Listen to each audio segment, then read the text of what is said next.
Your kids are soft. You lack discipline. We landed on the moon! You didn't earn the knowledge for yourselves, so you don't take any responsibility. It's like we've forgotten who we are. Explorers, pioneers.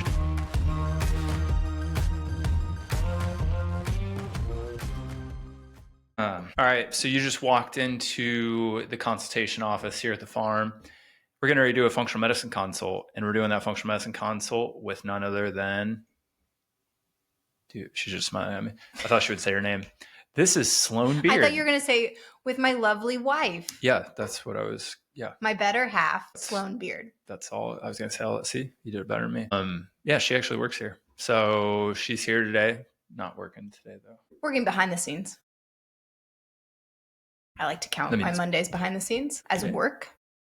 What kind of tea you got? It smells like Christmas. Apple cinnamon. Make sure you talk right in that mic so everybody can hear your song lark of a voice. Okay. All right.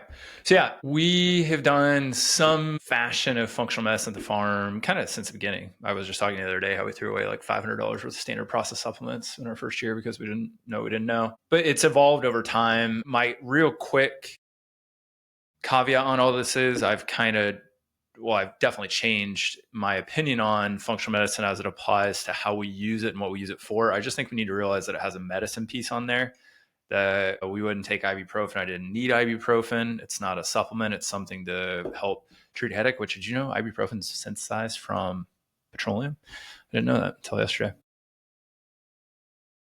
How many products are synthesized from petroleum? Yeah, right. Outside of that cup, parts of this microphone, part of this pen. Was that a part of history? Paper, like we had so much petroleum, so we just, I don't know, figured out.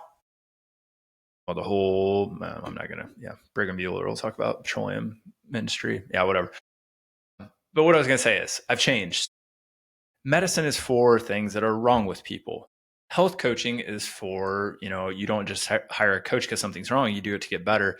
That's like health coaching. So that's not like, hey, we're trying to treat your hyperthyroidism or hypothyroidism or your infertility or whatever it is, because I don't think we should be treating a lot of those things standalone with functional medicine. There, it should be a team approach.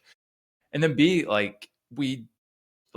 why are we tinkering around with looking at super specific labs and our genes and all the things we're going to look at today if we're not dealing with pretty significant issues? So the first thing I'm going to start with, which I would have already had I not known you, before somebody signs up for a functional medicine consult, they're going to fill out a lengthy questionnaire, new patient paperwork. The initial part of this conversation would be a little bit longer than it is with somebody that I've known for quite a while. So it would be like, why are you here? So what, in your words, what would be, I kind of have an idea, so don't look at my list. Some of the bigger things that you've dealt with, if you have 2 or 3 things that you're like, hey, I'd be coming in today for treatment, or you feel like you're optimizing? Certainly not optimizing currently in my state of life. Are you talking about today or my today? No. Like, what would you want to be working on, or do you think you need to be working on? Because I think the first thing we need to do, anybody could sign up for these consults, right? Mm-hmm. We should weed them out. Like we had somebody the other day that said, hey, can you do functional medicine for my son with Tourette's? I'm sure there's things we could help with, all sorts of things. Can I unequivocally say that a functional medicine approach for Tourette's is going to help them? No. So I don't think ethically I should be the primary function in there. Could I be a ancillary one? Could it be health coaching? Hey, like if your nutrition's better, I'm sure symptomatology will decrease. Like all these things from that I could theorize, but I can't nail down. And when we have true health issues, we want to make sure that we're not just playing around with, hey, you're trying to gain more muscle, you're trying to run a fast marathon, I want to sleep better. Like that's a little bit different. Those are parts of a functional medicine approach when something is going on, but very different when we're actually dealing with pathology. So what would be the things you'd want to be working on? Okay. I think number 1 would probably be energy. Okay. Number 1, just having stamina, energy throughout the day. Got 1. Okay. 2 would maybe be some GI regularity. Bloating.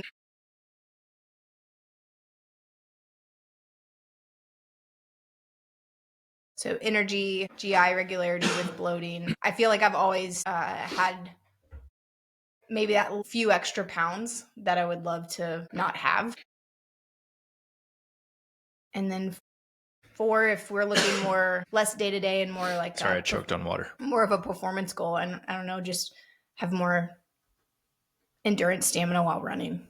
Okay. So, and some vascular complaints. Yeah, I've got leftover after pregnancy.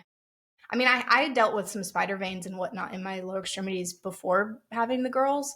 And then during pregnancy and after, now varicose veins, spider veins, and then pain associated with those. So just like if somebody came in here for a musculoskeletal complaint, when I'm listening to the history and somebody says numerous things, I'm just throwing Gosh, did things that out seem there. numerous? Well, no, I mean, it's more than 3. Yes.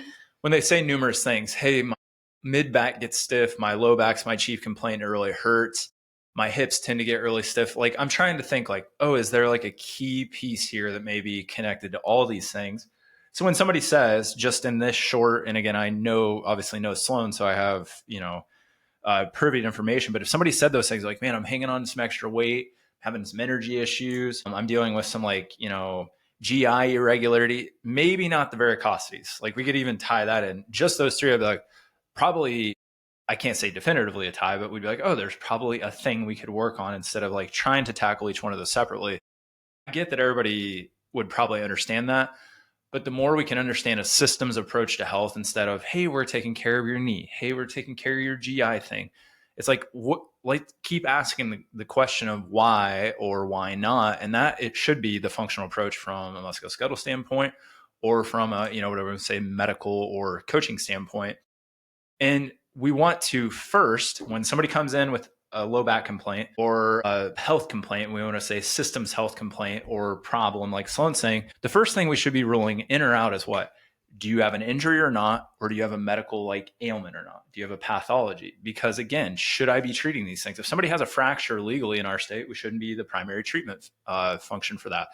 If I'm like, you might, let's just say, throw something crazy out there, a chance of like ovarian cancer or something that I'm picking up off labs or history, I'm like, hey, when's last, we got to talk to your OB.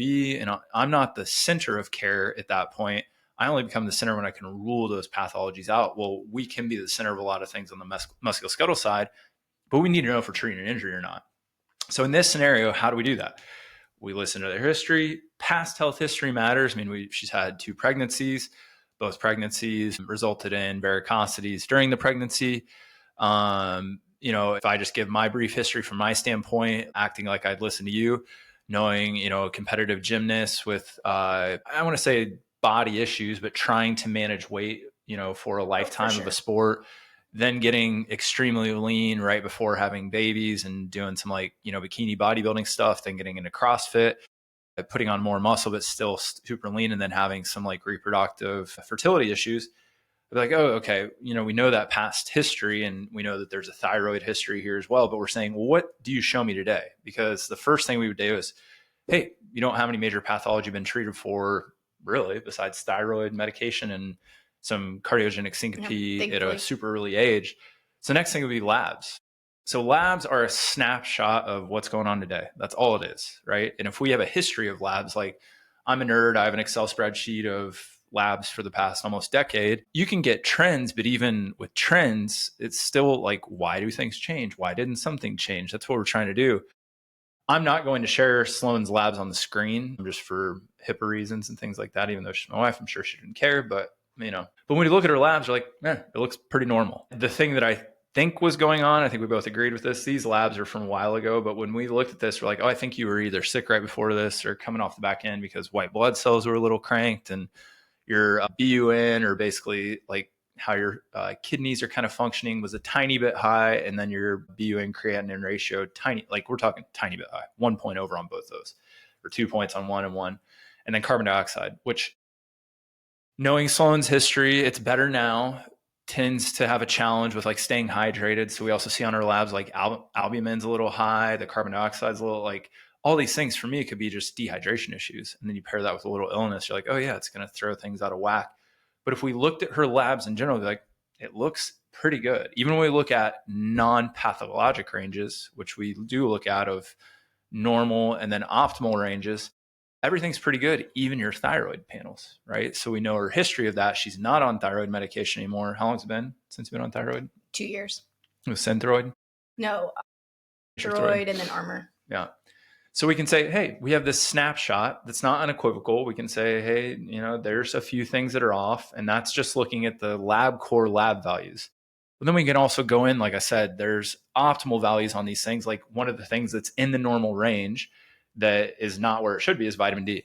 So it's 39.5. Huge debates in my mind now about things like vitamin D and testosterone and estrogen and methylation defects of these these biases in the functional medicine realm of what at all costs, just get your vitamin D up to 60 or 70. Hey, if your testosterone's low and you're 90 years old, let's keep it as high as we can. If we're going through menopause, it's, hormone replacement therapy right away. Vitamin D, I would say 30 is the basement. So I would just say, well, that's not optimal, even though it's normal. We'd want it kind of in the middle. So if you do take a hit for any reason, right, you're going through an immune crisis, you're really stressed, right, you can burn through vitamin D a little bit faster. You're just not closer to the edge. That's the only reason. So around 50, 60, some people would say 70. So I just say, hey, that's one thing. First, we would look at her diet and be like, do you have dietary sources of vitamin D? If she didn't have a lot and she doesn't want to add them because of food choices or sensitivities, if you have a dairy sensitivity, you're not eating a lot of leafy greens because you gag, whatever, okay, supplement. But would always be diet first. And that's the first point I want to make here is why is the diet first? There's synergistic effects in the diet that we don't understand to this day of why do we pick up nutrients better and why do we basically break down calories more efficiently from a food source instead of a supplement source? It's not fully understood. We would say, hey, let's try to do that so your calorie intake is nutrient dense. And then if we can't get it up off diet, and we've been trying, supplement second, not supplement first. That'd be my first thing. The only other thing on her, two things, I guess, on her labs. So again, vitamin D of 39.5. And then we look at, I'll get to the B vitamin thing second, would be fasting insulin. So again, fasting insulin on her lab core values, cranking up here, sorry, let me find it here, is in the normal range. So it didn't pop as one of the pathologic norms. So I believe it was 4.1. I'm trying to find it on here before I speak out of turn. C was 5.3, which... fasting insulin, 4.1. So their reference range here, 2.6 to 24.9. So I had a conversation with another functional medicine client the other day because his fasting insulin was 2. So he was,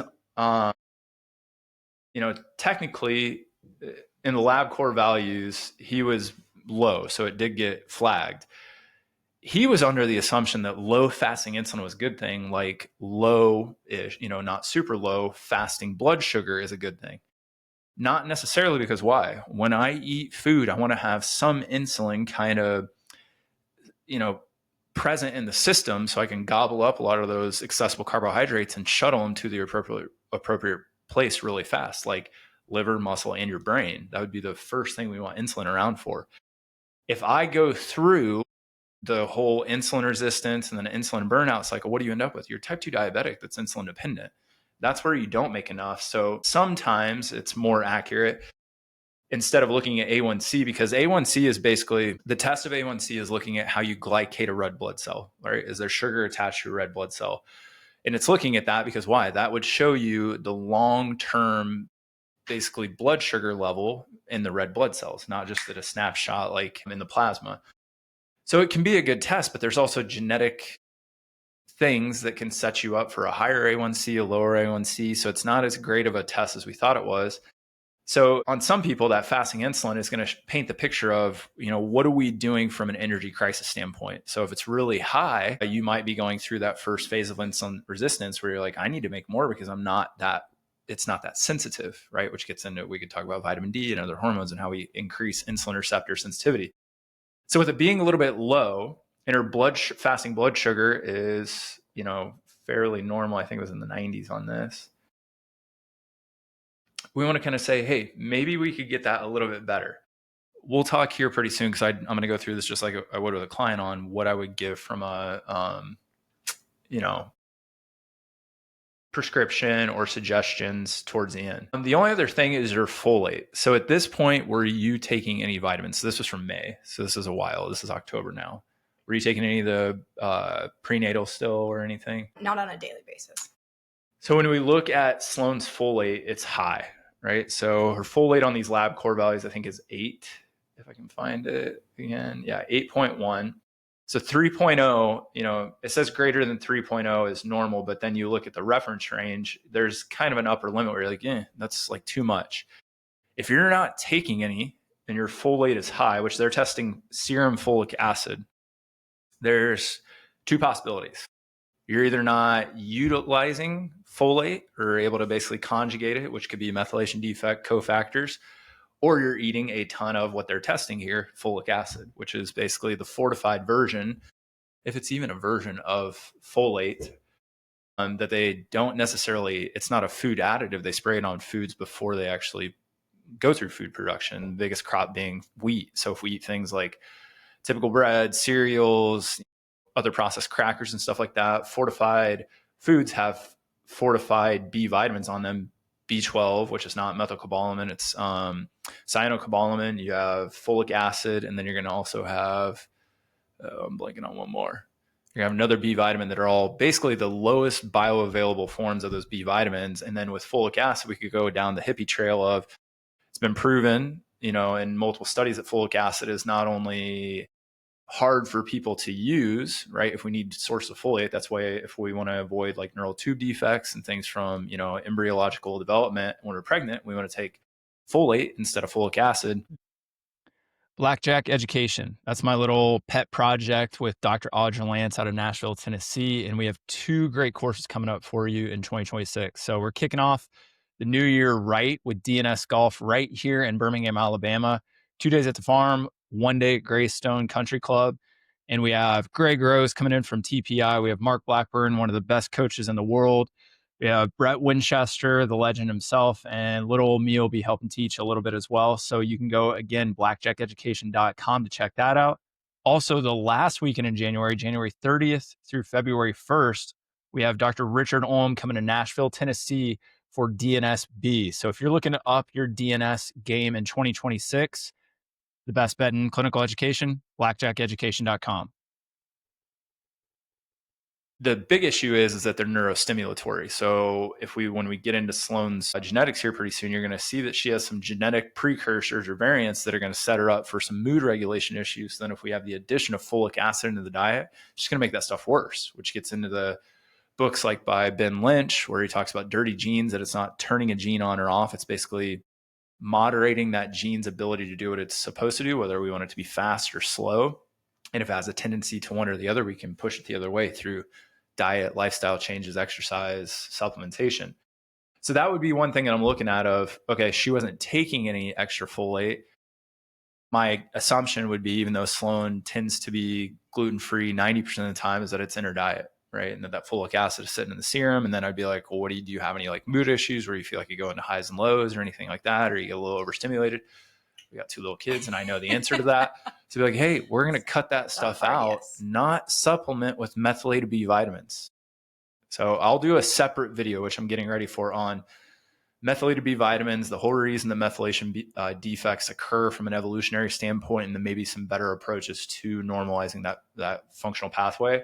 But for her, I'd be like, hey, can we just completely remove that stuff, which is mainly removing gluten from her diet? Because if we look at gluten-free sources, they're non-fortified wheat, or it's not wheat, right? So sourdough would be the only one that would still probably be wheat-based that we could get away with. It's still going to have gluten, but it's just more easily digestible because the protein's kind of already cleaved.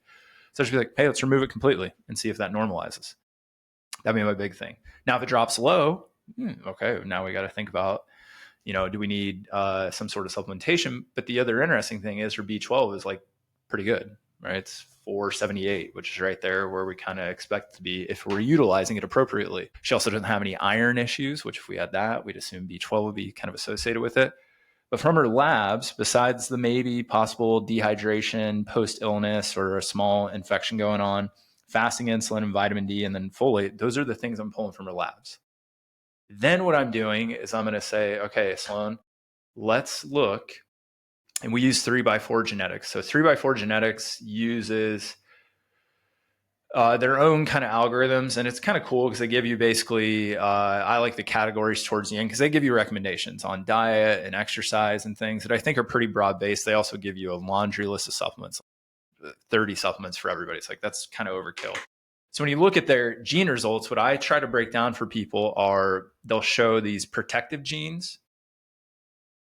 Like she has some cytochrome P genes that are protective. She has some basically an IRS1, which is something that affects insulin receptor site sensitivity, which is good. That's a protective gene. So we just talked about how she may be having some insulin resistance, something like that.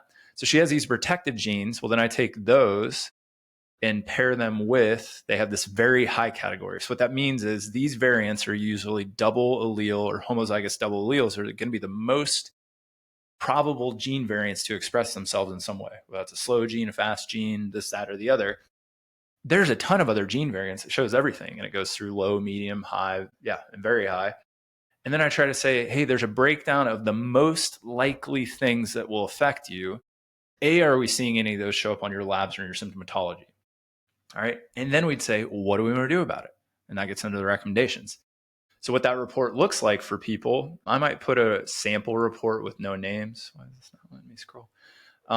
In the show notes. But basically, I pump this into, I'm being honest, ChatGPT, because I have a sheet that I give them with little description of each gene. But I want to see what ChatGPT will kind of pump out in terms of like, how does it categorize what each one of these gene variants is doing? So I tell it to prioritize the genes, both protective and the most likely to show up. It doesn't mean that the most likely to show up are bad. They could still be protective, but they're not necessarily categorized in that protective category like they put them.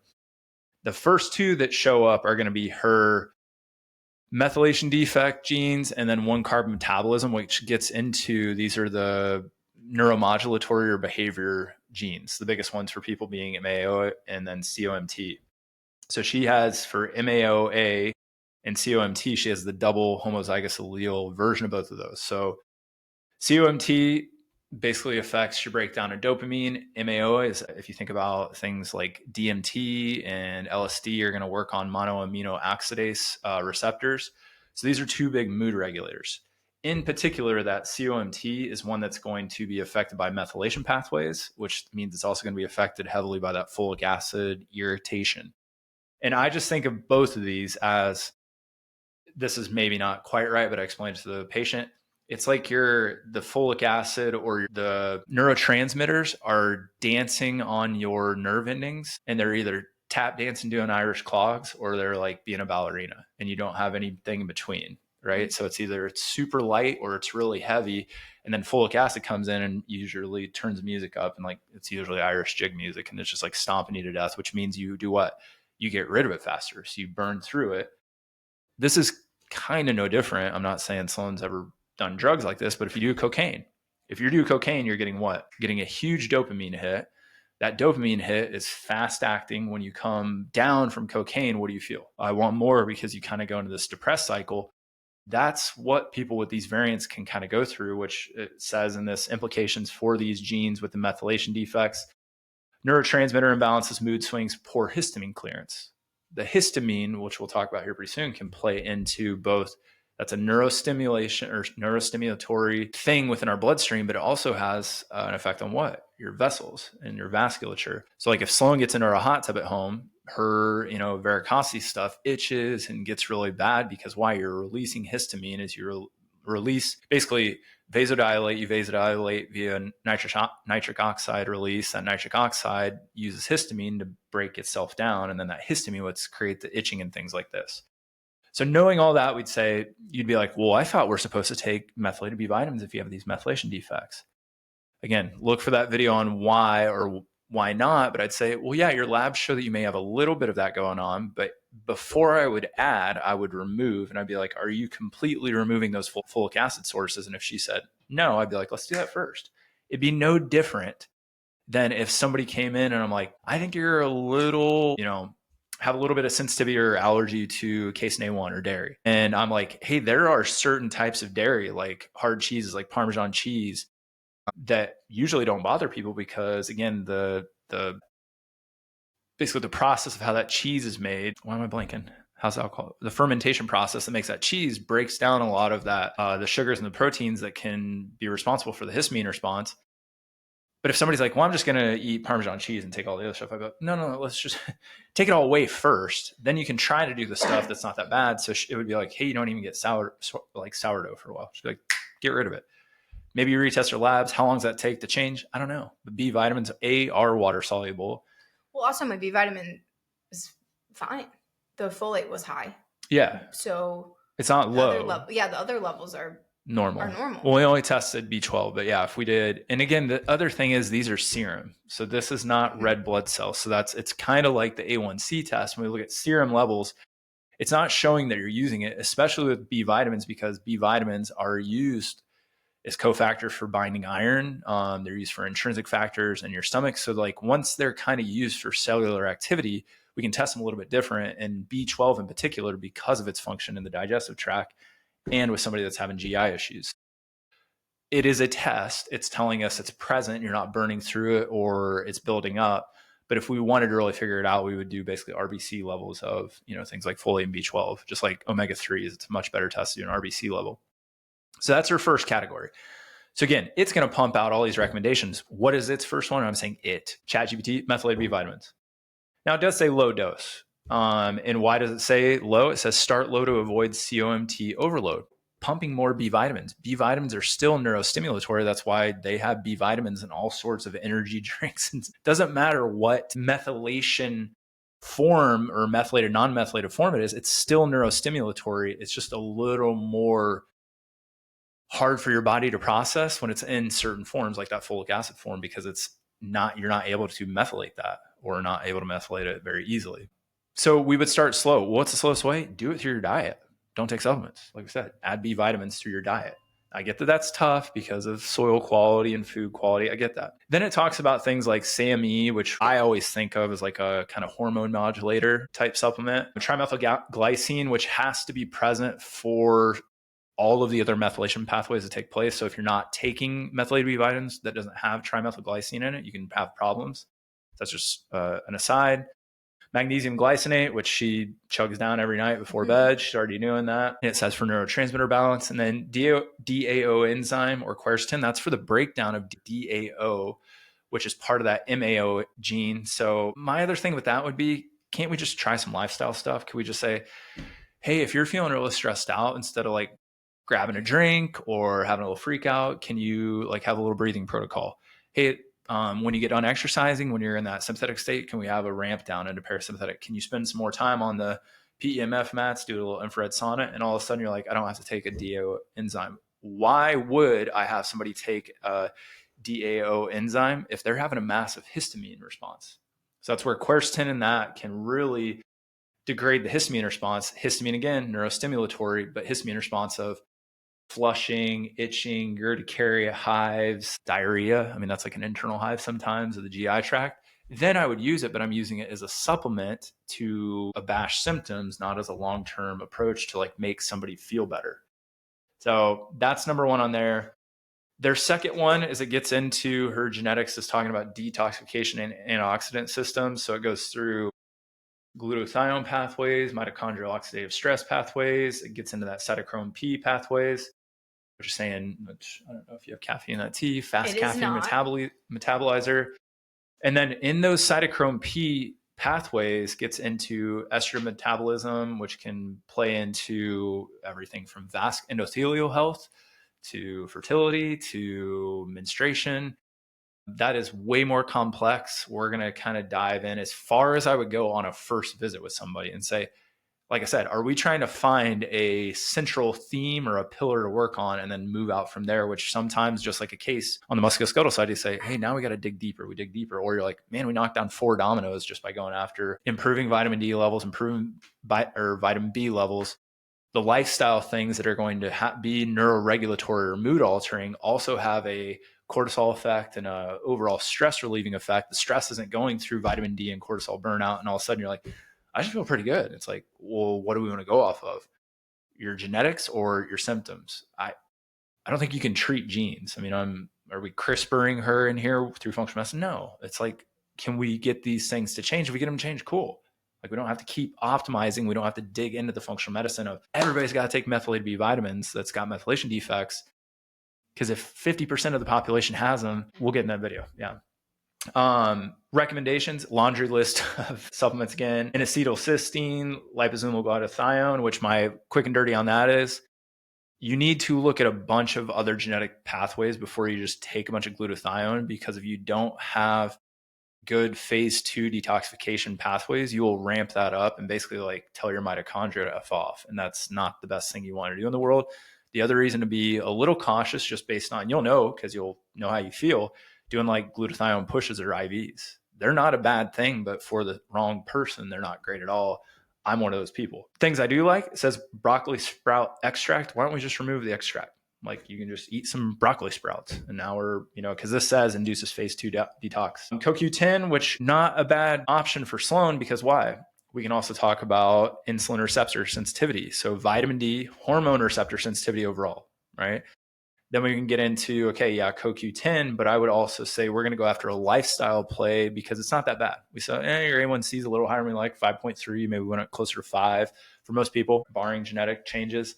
We want to see your blood sugar was pretty good. I think it was 95 on this, but that fasting insulin, I don't think we're going to improve your fasting insulin by just affecting the receptor site sensitivity, because we saw you have a receptor protective gene called the IRS1 that's actually kind of working based on its variant form for you.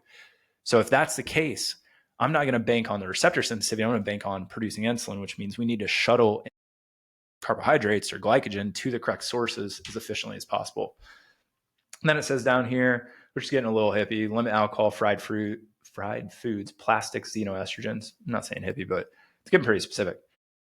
Inflammation, immune signaling. So she has IL-6R. So these interleukin, 6R, interleukin 1. It's just saying possible. Again, we don't know, but greater inflammatory burden, pro-inflammatory tendencies. So this gets into just recovery. So if she's somebody that's, again, I'm trying to match what her genes say to what she tells me. If she's, and this could also be age and hormone and how you're training related, but she's like, I'm sore for like 2 or 3 days after every time I work out. Like that's probably still lifestyle where we can affect that, not be like, hey, we're going to, take more omega-3s or curcumin or vitamin D, which vitamin C we said. We'd just be like, hey, are you doing inflammatory things? And let's remove those first. If you are sleeping well, you're not just crushing booze, you're not smoking, you're not eating a bunch of fried foods, it'd be like, okay, then we, hey, let's up your omega-3s. Are you eating any fatty fish? No. We can test RBC levels of omega-3s if we want to explore that. I'm just of the fashion now, like, supplements are supplements unless you find that you need them. Like I have a really hard time conjugating vitamin D. I think I need vitamin D, especially if it's, it's about to be winter here in the South. It's just hard for me to keep that up. I didn't take it all this summer. My vitamin D levels were normal. And now I'll check them again probably next month and just kind of see what they are. But I've started taking it again as it's kind of gloomy outside right now. Metabolic health. There's not much to talk about on this one other than you have this MTNR one, which can be another methylation issue, but it basically says elevated fasting glucose, which I'm not saying it was the best. It was 95. Circadian linked insulin resistance. So you'd be like, ooh, this gene could have some interplay. And then it talks about that protective one, IRS1TT. So it says impaired insulin signaling, possible insulin resistance. But remember, you're like, well, why is that bad? I thought it was protective. It can go the other way. Right. So that's the possible bad. That's all that ChatGPT is pulling out. It can also be what? You're very sensitive to insulin. You have really good insulin signaling. And that's what they're saying in 3x4's genetic report. So that's kind of where you have to be able to read these things and not just go off an AI report, because you're going to tell some, they'll read that and they'll be like, I thought you said it was protective. And you're like, well, it is. So it can go the other way, fast or slow. Again, Ben Lynch's book, Dirty Genes, great precursor to all this stuff. Again, recommendations.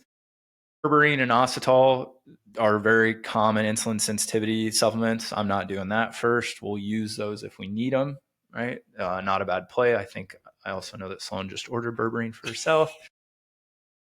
We'll talk about that. Now, it's interesting. It's second recommendation, right? And you're like, is Beau just using ChatGPT when he uses phone? No, I look at this and then I literally go back through it. So I pump out a huge report for a client and I say, I kind of agree with that. I don't agree, because I'm learning. Right? It'll pull off research articles and different things because I have it trained. And then I also use Consensus AI, which is a research database with 200 million peer-reviewed articles, and kind of look at all this stuff and be like, oh, that doesn't make any sense. That does make sense. Oh, I wouldn't have thought about that. I mean, there's a reason we have these things. And then I can go through and be like, oh, that's not true for you with the metabolic health thing. I know it's telling you to use berberine. Ooh, I like that it's saying the second thing is time restricted eating, early TRE.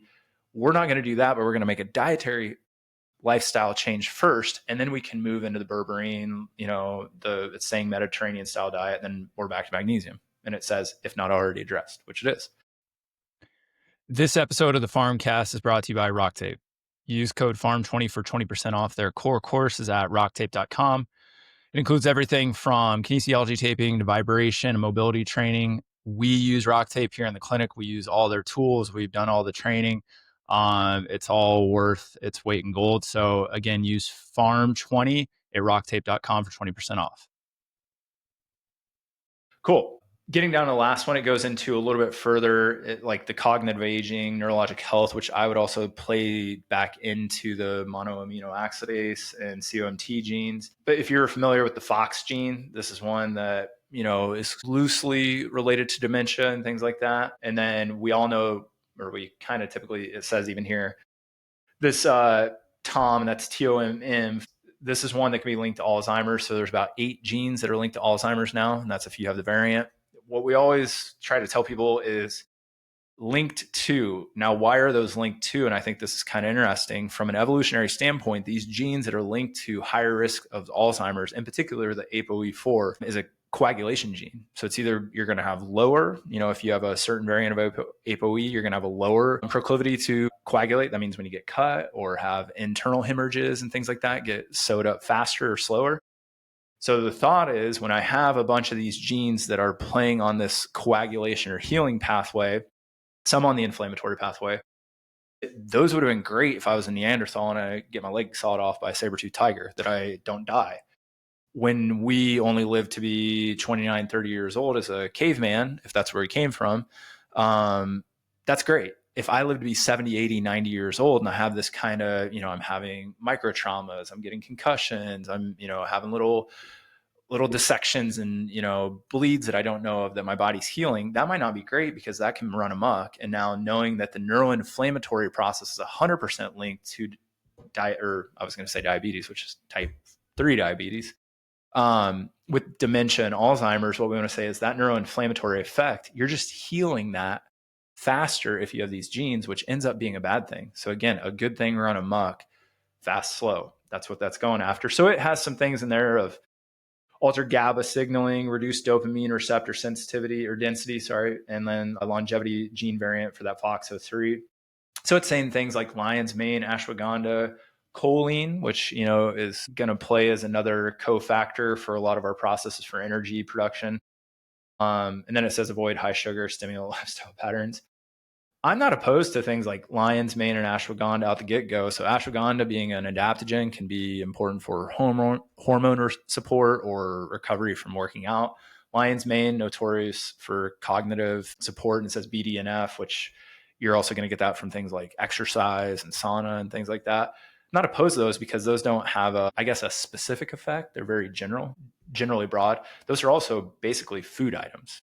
But anything for me, and this is where maybe I get a little crunchy, truly synthesized things that we're using as supplements. So vitamin D is synthesized from a bacteria. A lot of these things are synthesized in a way that you're like, oh, that's still a food form, versus a mushroom that's literally desiccated, dehydrated, and they just give it to you. I just don't see that as any different than a food I would find out there, dry it myself, crush it into a powder, and it's still food. I could drink them like a tea. Yeah. And again, you're like, well, what's the difference? The difference is how your body signals. This is what I want to get after. So if we looked at something like, choline, here's a good example. Where biggest source of choline in the human diet? Eggs. Ooh, right? Ooh. Yeah, I almost said fish, and I was like, that's wrong. It's eggs. Choline. So choline in eggs, and you've heard this stuff that if you eat just the egg whites, you don't get a lot of the proteins that are in the egg yolk. And then if you don't get the complete proteins, the signaling's kind of askew and maybe some things get thrown off. Again, nobody has unequivocal answers for this. Choline is unequivocally more bioavailable when eaten in a food source than when taken in a singular supplementation form, which is why when you look at something like Ben Lynch's charts, if you're familiar with his old charts, when you would get your genetic report through his company, these were gigantic circular charts with like unending back and forth arrows of I'm taking SAMe now. So if I'm taking SAMe and I get a little bit of this symptom, I'm going to take, choline to offset this. It's like, what he's saying is it's complex. Adding in a supplement changes other things instead of just the targeted effects. So it's not just, hey, if I take choline, it's going to help with cognitive resilience. If I take too much choline, you may decrease your ability to use certain cofactors. Well, now if I take choline and I have high folate in my system, you may be like, I don't really need to produce as many ATP because I've got an abundance of this stuff. I'll just use it as needed. Again, I'm just throwing out an example. I don't even know if that's true. All I'm saying is I think we need to go after lifestyle and diet first. Then if you still see gaps, then you kind of lean on the genes a little bit more. Ooh, this gene is expressing in a way that it is harder for you to conjugate vitamin D. It's harder for you to use, bioavailable B vitamins. You just stay a little ramped up all the time and you're doing all of the stuff. It's like, okay, yeah, take some, some passion flower extract before you go to bed and take some magnesium and do some more breathing or something.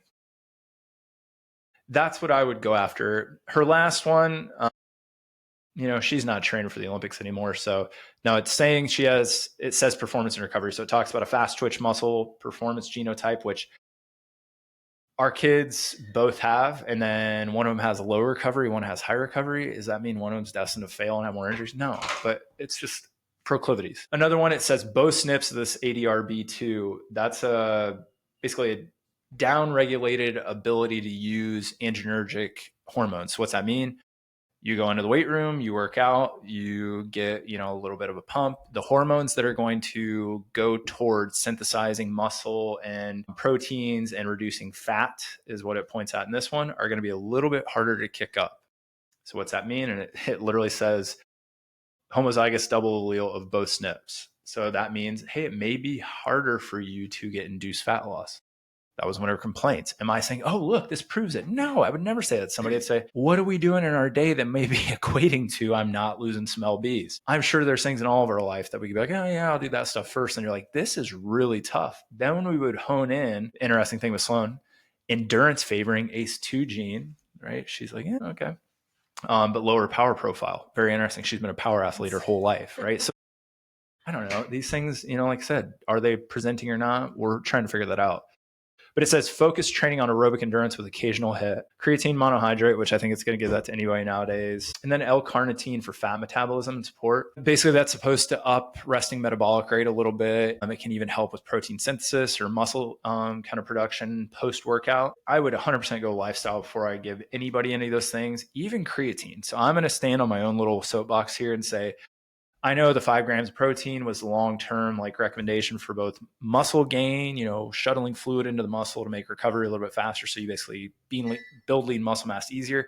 Now it's all these, it says right on here, neural or cognitive benefits. People are doing this 20 grams of creatine first thing in the morning. Creatine comes from what in our diet?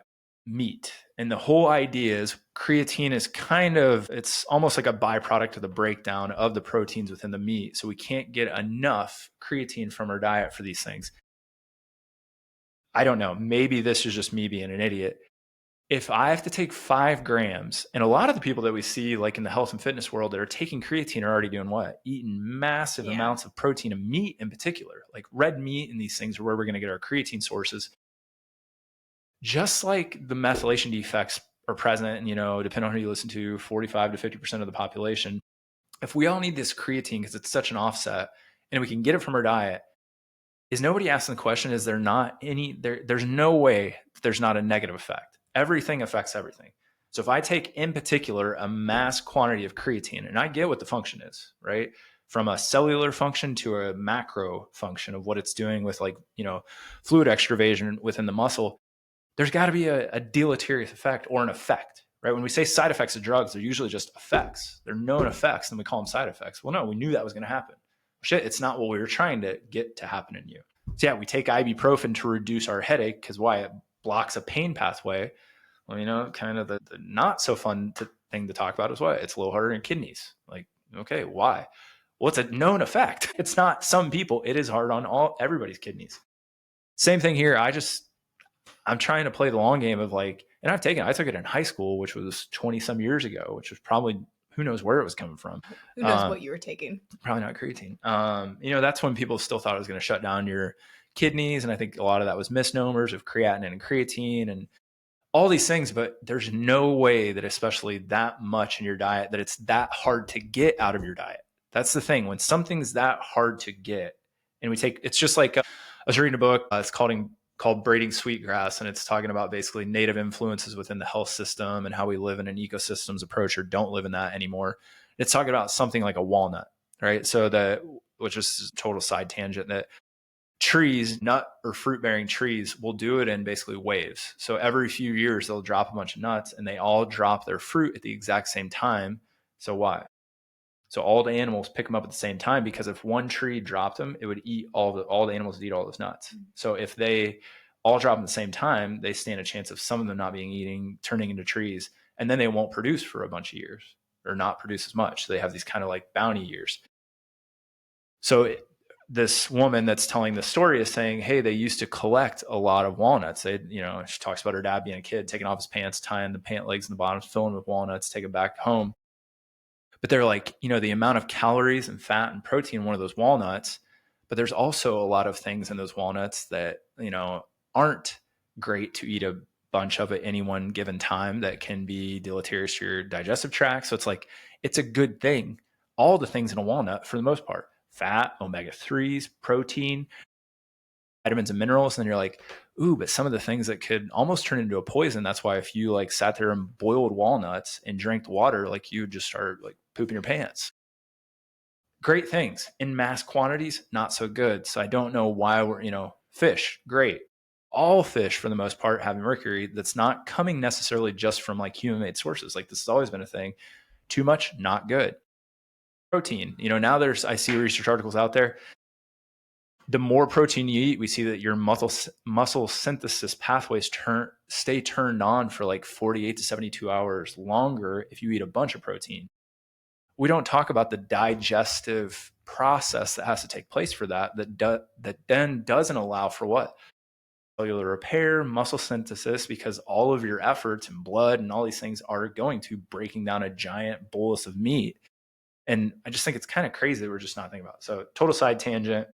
I'm not saying you can fix everything with diet and lifestyle, but you can do a lot. And I think that's where you should start. So that's more or less what ChatGPT gave to me, what I'm kind of sussing out for Sloan. So now what I'm going to say is, hey, we saw all this stuff. I mean, here at the end, it's giving her laundry list of 1, 2, 3, 4, 5, 15, 16 different supplements, right? That's what's going through. That's its suggestion. Knowing me, I'm going to stick to that, right? Yeah. Actually, it's way more than that. I mean, yeah, it's like 25. So here's what I would say for her. Be like, hey, we saw in some of your genes may or may not be helping some of the things that you talked about of like hanging on to a few LBs, the GI stuff. I don't think we saw a whole lot of stuff in there, right? But then we'd say, hey, we're going to ask some diet questions next. The low energy, we saw where we can have energy fluctuations or mood and behavior fluctuations that we wouldn't like. And we already talked about some of the things we could do.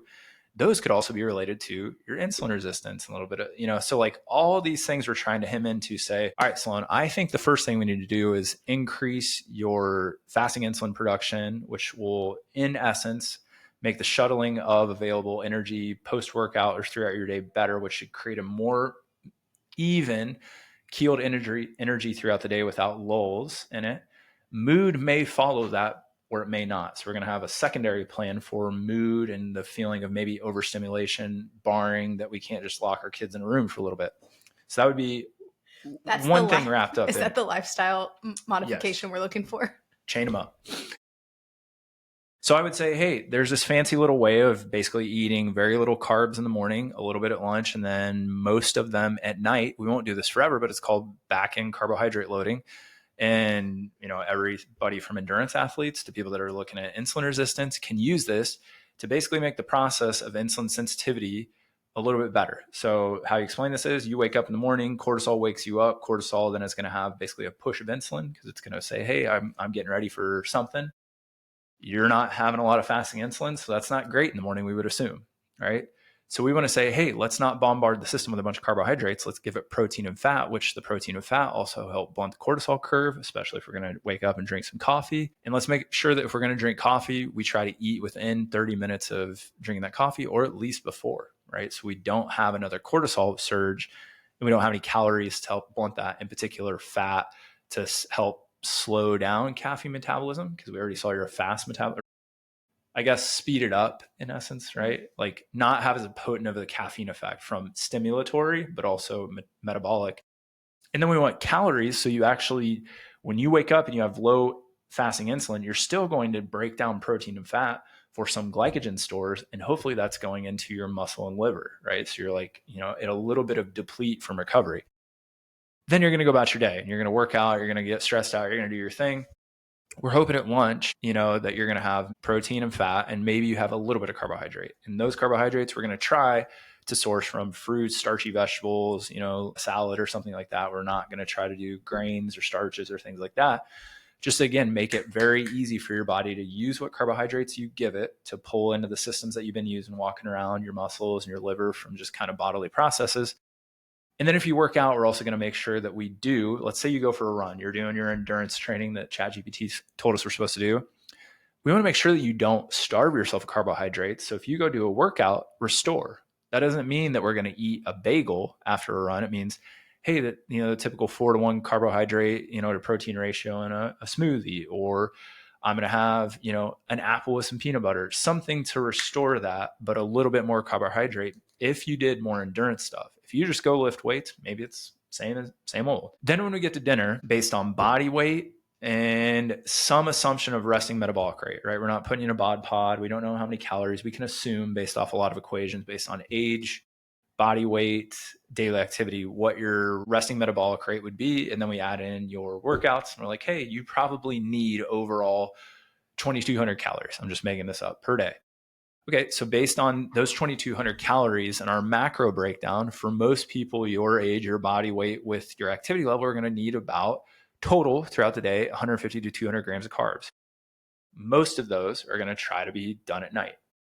So sweet potato, rice, whatever it is, pasta, whatever it is, gluten-free, so we don't, get the folic acid in there. Because by the time you've went through your day and you've walked around, you've worked out, you've kind of used all available, hopefully, carbohydrates within your system and suck those into your liver and your muscles. And now we're saying, hey, let's use what we got, suck as much into the system as we can. Whatever's left over is going to go to maybe fat production or something, because you don't have enough insulin to use that all like you should. Some will get shuttled into the GI, which can create GI distress. But when you go to sleep, right, around, depending on when you go to bed, let's say we go to bed at 9, around midnight, you get a little bit of a insulin surge. We also get a cortisol surge. And then on the growth hormone with that. And with that growth hormone surge, you need calories, protein, fat, and carbohydrates to restore and synthesize muscle, but also just all your tissues, endothelial tissue, soft tissue, ligaments, tendons, repair brain distress or dysfunction. So we need that in our system. Well, then as we use those throughout the night and we wake up the next morning, let's say we're 2 weeks into this, you've kind of used all your carbohydrates. Well, you had to use your insulin more efficiently throughout the day. And this process should get better. And your body's saying, hey, they're kind of like slow bleed me to where like I need some carbohydrates by the time I wake up, right? Because you're basically using them all appropriately instead of having excess in your diet. And then it's, we don't change it. Yeah, we say, hey, let's bump the insulin up, and pretty soon we'd hope your fasting insulin gets up into our normative range. Then we see, if you don't like eating like that, go back to normal, right? What's normal? Not being crazy, not waking up and eating a bagel. Maybe it's a little bit of fruit or something in the morning. And you're like, okay, now I can do that. And I maintain a fasting insulin, blood work, but energy levels, right? We're not having these crashes after we eat, or if we don't eat for a period of time, which we should be able to do, that I'm not, super hangry, which gets into the neurotransmitter, genetic issues. So that would be the first thing that I'd say is, we're going to remove gluten for sure because of the folic acid. And we know that Sloan also has gluten sensitivity, on the verge of allergy stuff just from her history. So that's one thing. That's getting removed. We're going to go into a back-end carbohydrate loading game plan for, I'd say, 3 months. We're going to take vitamin D because it's low enough to supplement there. And maybe you're like, yeah, I want to try a diet. I'd leave that up to you, but I'd say, hey, let's just get it up because that is going to help insulin sensitivity a little bit. So that bumps and we don't have to take CoQ10 and berberine and inositol, all those.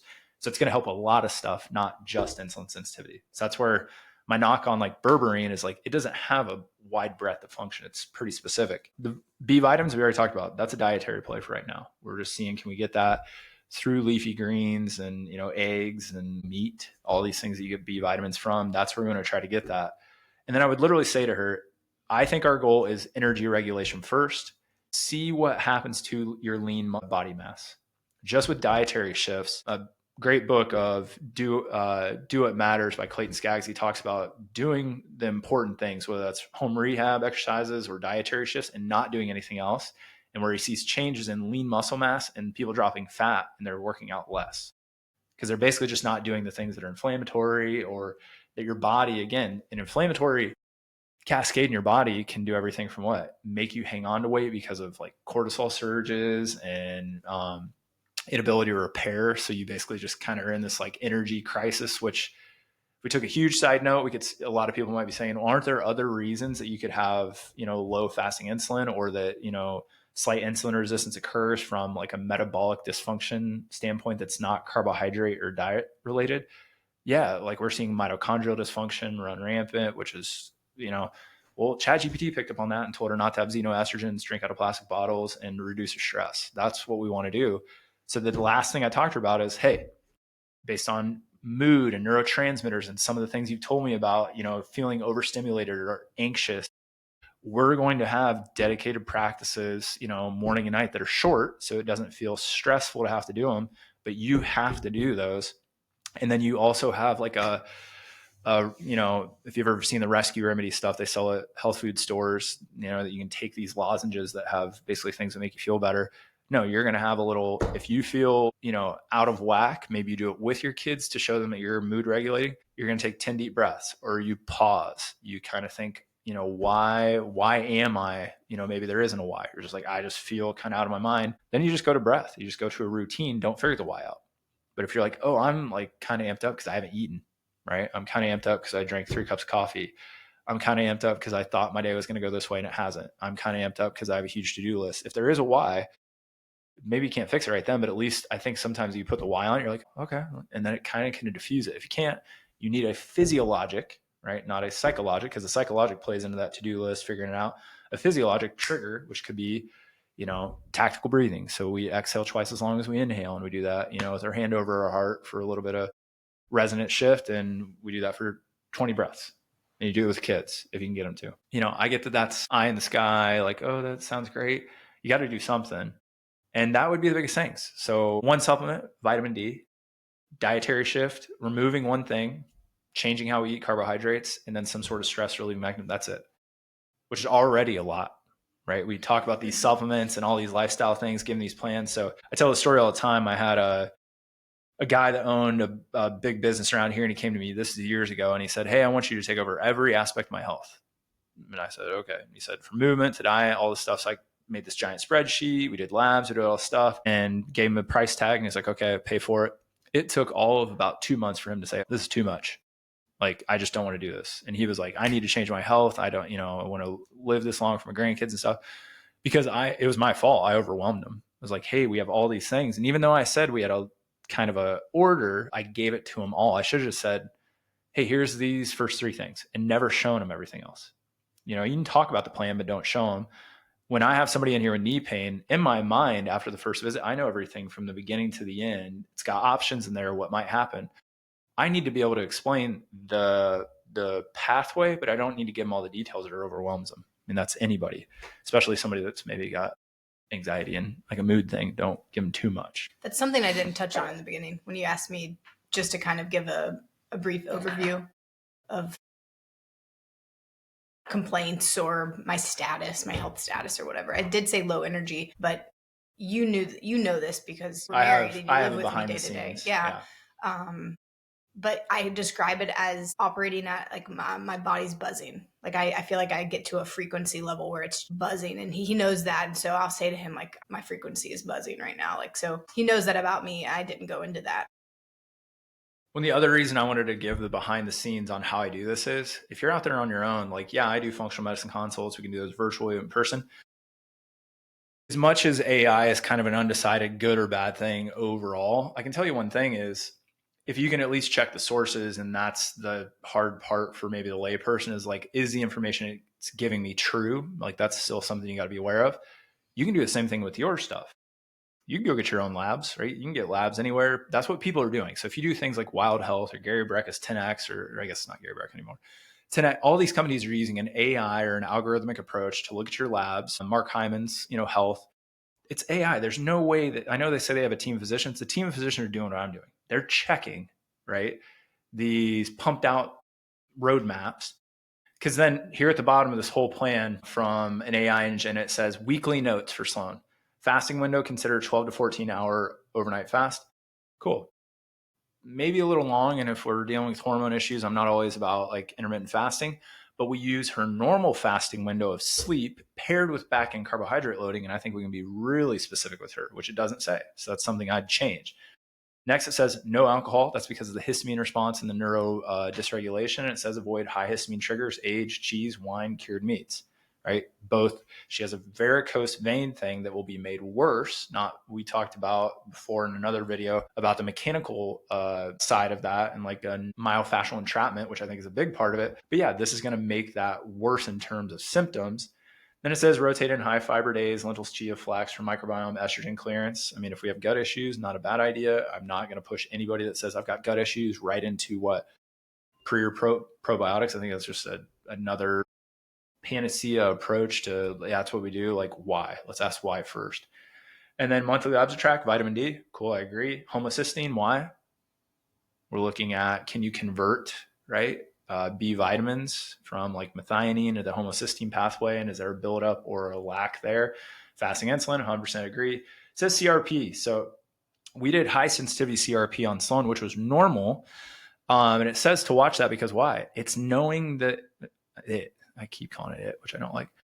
ChatGPT knows based on the labs and the genes that what? She has an issue with inflammatory pathways. And even though all of her labs are fairly normal, it knows looking at it, that's going to be the things that may start popping first before she deals with anything, just like a lot of people. That's why we want to look at things like, ESR and high sensitivity CRP and homocysteine to be like, hey, is your body in a little state of, inflammation, even though you're not showing us like rheumatoid arthritis or gross swelling or whatever it is. It's like, oh yeah, so that's why it's throwing that in there. So like there's things I agree with and things that I'm tweaking and things I disagree with, right? I would not have her take methylated B vitamins to save my life. Like I don't think that's a good thing for a lot of people, at least up front, which I know is going in the face of so much stuff. And I literally almost got in an argument with my last functional medicine client about it. So that's just my soapbox right now of lifestyle approach, because again, we think of functional medicine, and I am going to blank on his name, but a wonderful doctor. Gosh, I will try to put it back in the show notes. But he explained the difference between functional medicine, green medicine, and like health.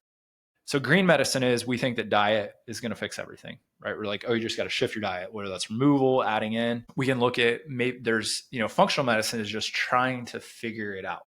That could mean that you use prescriptions. It could mean that you're using adjunctive therapy, diet, supplements. That's a broad one. There's a whole subset that just relies heavily on supplements. That's not functional medicine, right? That's supplementary medicine, whatever you want to call that. Green medicine is diet's going to go after it. So realize, like, don't put yourself in a camp. Say, if I'm going after something with a functional approach, whether it's movement and looking globally at movement and function to see, like, are there causes to this thing, or you're the unlucky guy or gal with a disc herniation today and that's what we're treating? Or, hey, you have low energy and I think that's a lot of lifestyle stuff, or man, you're really getting hammered with epigenetic stuff that's presenting from your genetic profile. We're going to have to work really specific on you. I think the only way you get to what's called precision medicine, which is the pairing of labs, lifestyle, and genetics, is somebody who presents with a massive issue that's not changing with lifestyle and a functional medicine approach of just the biggest, most fundamental levers first. So I wanted to end with that because it's getting really popular, and I'm not opposed to people doing what I just said of getting your labs done, using these companies, using an AI or an algorithm to coach you, but also realize that the hardest thing is you don't always have an advocate there telling you, well, are all these things that it's pumping out, really good for you or not, even though they are seemingly good. Because there are apps in the movement world that will take people through a movement screen, pump out 14 exercises. They could do those exercises for the next year and not get as much benefit as just figuring out what one exercise will tip over a bunch of dominoes. That's where sometimes still having an individual or a person or a practitioner in your corner can pay dividends. So I know I talk really fast, talked a lot, but that's literally what people pay me to do in an hour of a functional medicine visit, is break this stuff down. So if you have any questions about any of this stuff, any pushback on anything too, I'm open to, conversations about it. But like I said, I will try to put in a basically information devoid, patient devoid version of a report that I would give so you can see these things. And then if you ever want to do a consult, you can always get a hold of us at chirofarm.com and set one up. I guess we should follow up in 3 months. Huh? We definitely need to redo your labs at some point, but we need to put these things into like specific play.